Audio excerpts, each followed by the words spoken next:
Magandang araw po sa inyong lahat. Strap 08. So sa dulo ng vlog na to, inyong matututunan kung ano ba ang magandang isama sa workout program natin. Ang barbell bench press ba o ang dumbbell bench press? Tara, pag-usapan natin.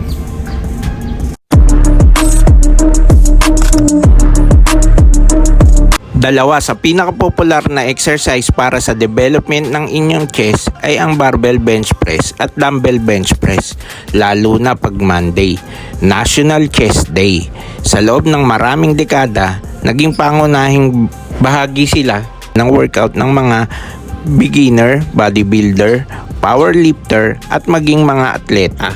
Bagamat pareho na tinatarget niya ang chest, may malaking pagkakaiba ang kanilang paraan ng muscle activation at range of motion. Ikumpara natin sila sa isa't isa. Ang benepisyo ng barbell bench press ay mas mabigat ang kayang buhatin, samantalang ang dumbbell bench press naman ay angkop lang sa pagpapalaki ng chest, pero pantay naman ang development ng muscle. Ang barbell bench press ay kontrolado ang pag-angat dahil iisang bar lang ang hawak. Sa dumbbell bench press naman ay kailangan na mas balanse at mas kontrolado dahil magkahiwalay ang dumbbell na hawak. Ang barbell bench press naman ay karaniwang nangangailangan ng spotter kapag mabigat na ang binubuhat. Ang dumbbell bench press naman ay mas ligtas ibaba pag di nyo na makumpleto ang repetition. Ang barbell bench press o dumbbell bench press ay isang compound exercise. Sa exercise na to ay tinutulungan ng chest muscle ng shoulder at tricep na buhatin ang weights. Paki-comment down below kung kayo ay team barbell o team dumbbell. Humiga sa bench press na nakalapat ang dalawang paa sa sahig. Kailangan na nakalibel ang mata sa bar para sa ganun ay madaling i-unrock ang bar. Slightly na naka-arc ang back at chest out. Sa ganitong posisyon, mas mararamdaman ang contraction ng chest. Hawakan ang bar na may medium grip, i-unrock ito at itapat sa middle chest. Dahan-dahang ibaba ang barbell. Tawag dito sa movement na to ay negative o eccentric. Ang paraan naman ng paghinga dito ay inhale. Itulak pataas ang barbell. Ang tawag dito sa movement na to ay positive o concentric. Ang paraan ng paghinga dito ay exhale. Ulit-ulitin ang movement hanggang sa makumpleto ang repetition nito. Slightly na nakabaluktot ang siko habang nasa itaas ang barbell.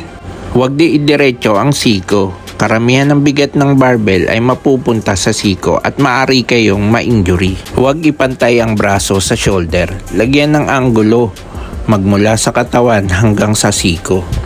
Maglagay ng tamang plate sa bar at huwag maging ego lifter.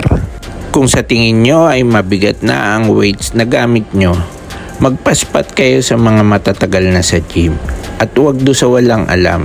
Baka mabagsakan kayo ng barbell.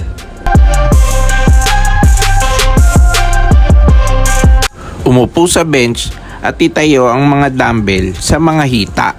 Habang humihiga, tinutulungan ng legs na itaas ang mga dumbbell sa magkabilang gilid ng chest. Slightly na naka-arc yung back at chest out. Dahan-dahang ibaba ang mga dumbbell sa gilid ng chest. Ang tawag sa movement na ito ay negative o eccentric. Ang paraan ng paghinga ay inhale. Itulak ang mga dumbbell pataas. Ang movement na ito ay positive o concentric. Ang paraan ng paghinga naman ay exhale. Ulit-ulitin ang movement hanggang sa makumpleto ang mga repetition. Sa pagtulak ng dalawang dumbbell pataas, huwag idiretso ang mga kamay. Slightly na nakabend ang siko para iwas injury. Huwag ipantay ang mga braso sa shoulder. Lagyan ng mga anggulo mula sa katawan hanggang siko. Siguraduhin na kontrolado ang pagbaba at pagtulak ng mga dumbbell. Kung kayo ay beginner, subukan nyo muna ang barbell bench press. Mag-concentrate muna kayo sa movement na ito. Pagkalipas ng ilang buwan, nakita nyo na ang development ng chest nyo. Isama na ang dumbbell bench press sa barbell bench press. Makukuha nyo ang benepisyo ng bawat isa. Kung napapansin nyo naman na lumalaki ang deltoids nyo, shoulder at tricep, naiiwan ng chest nyo, mag-dumbbell bench press muna kayo. Palitan nyo ang barbell bench press ng vertical bench press o hammer strength bench press.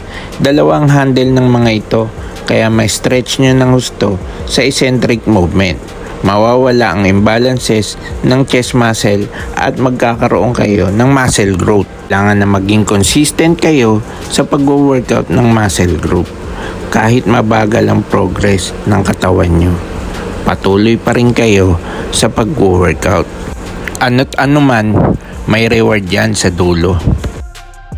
Kung nakarating kayo sa dulo ng video na to, paki-like, share, and subscribe naman para makagawa pa tayo ng mga video kagaya nito.